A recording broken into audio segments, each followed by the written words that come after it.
Yo everyone, new channel, new content.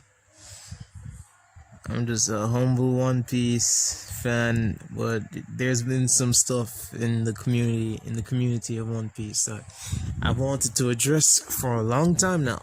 I've wanted to address for a really long time now. One, it's definitely with the stuff, the debate, the discussion that's been going around um Zoro and Sanji.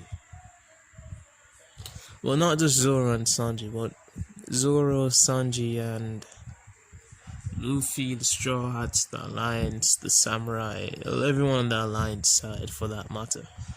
And what I really want to talk about in this video is the fact that there are many people, even though with Zoro's Enma, think that he isn't strong enough to be part of the fight with Kaido. He can't compete with Luffy. He can't compete with Kid. Hell, even some people went as far as to say that Sanji is stronger than him, and to me that's a ludicrous opinion. So,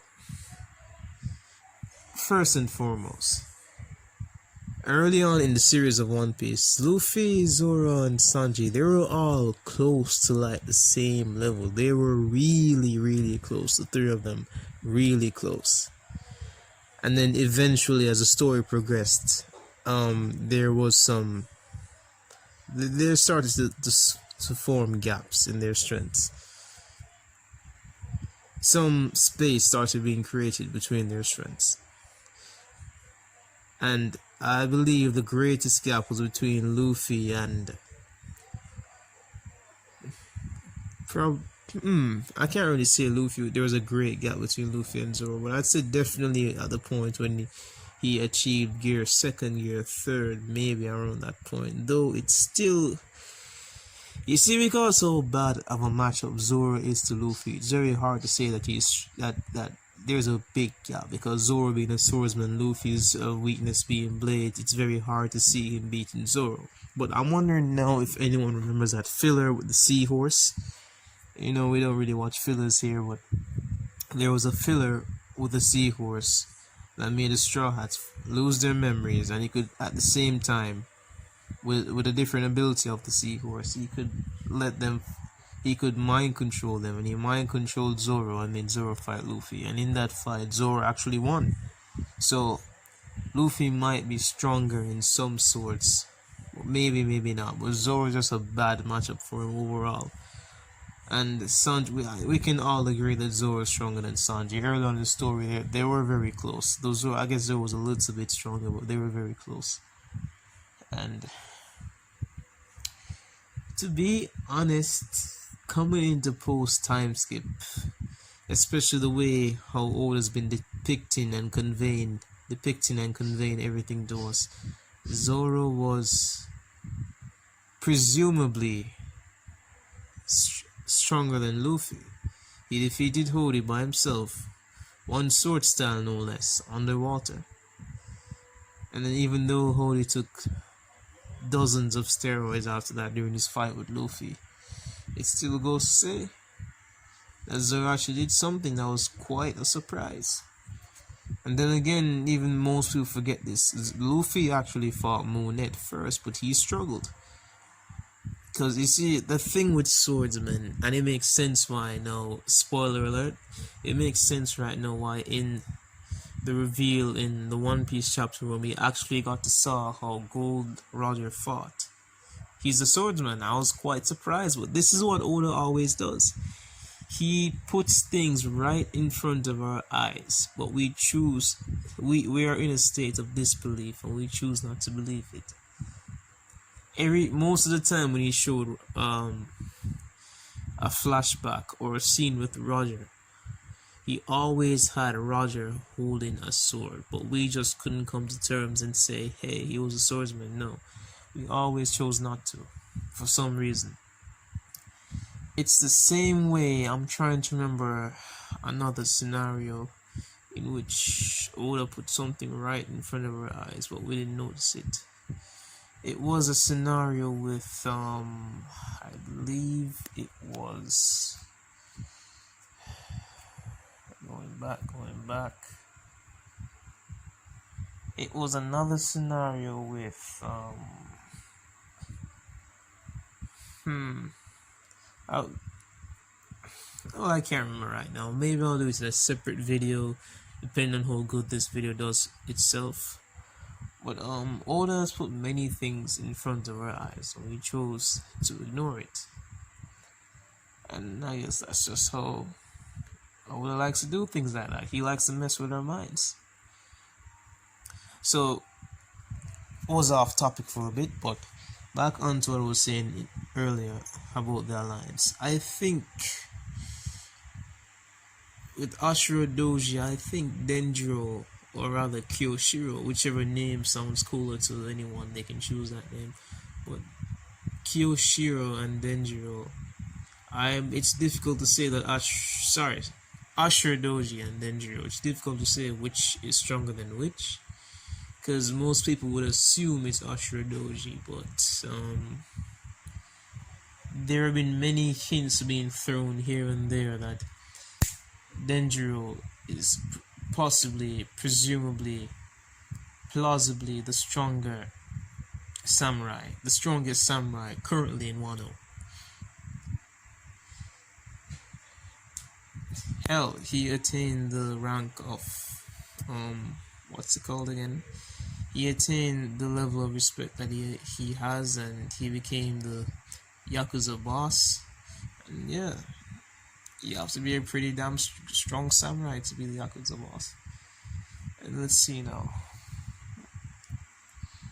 It's very difficult to say, but I think Denjiro may be stronger than Ashura Doji. If he's not, that will be a big surprise, because his portrayal so far has been it's been a very good portrayal. So I think he might be, though this is still just arbitration, speculation, if you will. And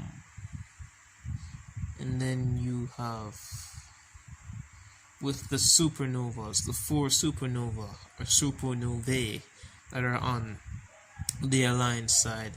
Most people tend to forget that Zoro is a part of the 11th supernova and worst generation, but with Luffy, Kid, Law, Zoro, there was a big debate back in the day, and there are still some traces of it even now in the present, of who is stronger between Zoro and Law. And I think my gut tells me Zoro, but there's this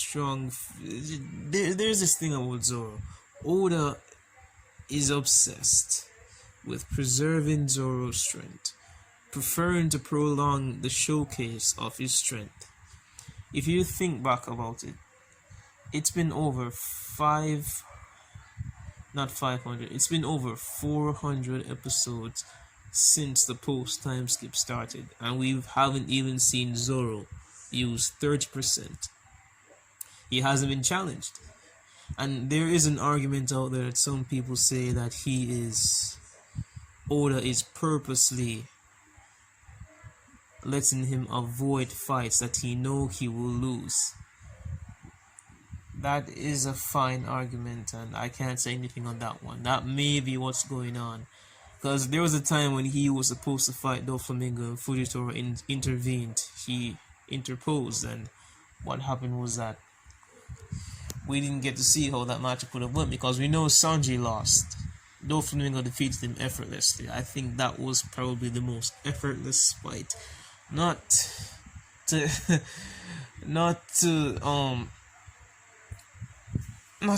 hate on any Sanji fans, or not to hate on Sanji, or to trigger any Sanji fans that may be watching this video, but that was an effortless fight. You know the funny thing, Sanji was one of my...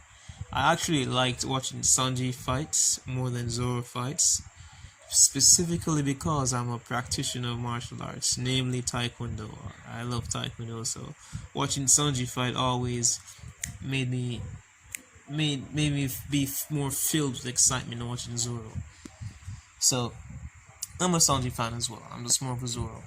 Oh crap, I shouldn't have said that in the video, because if this channel progresses and grows further, people are gonna know that some of my opinions may be biased towards, leaning towards Zoro's side, but I'll work around that. And let's see now.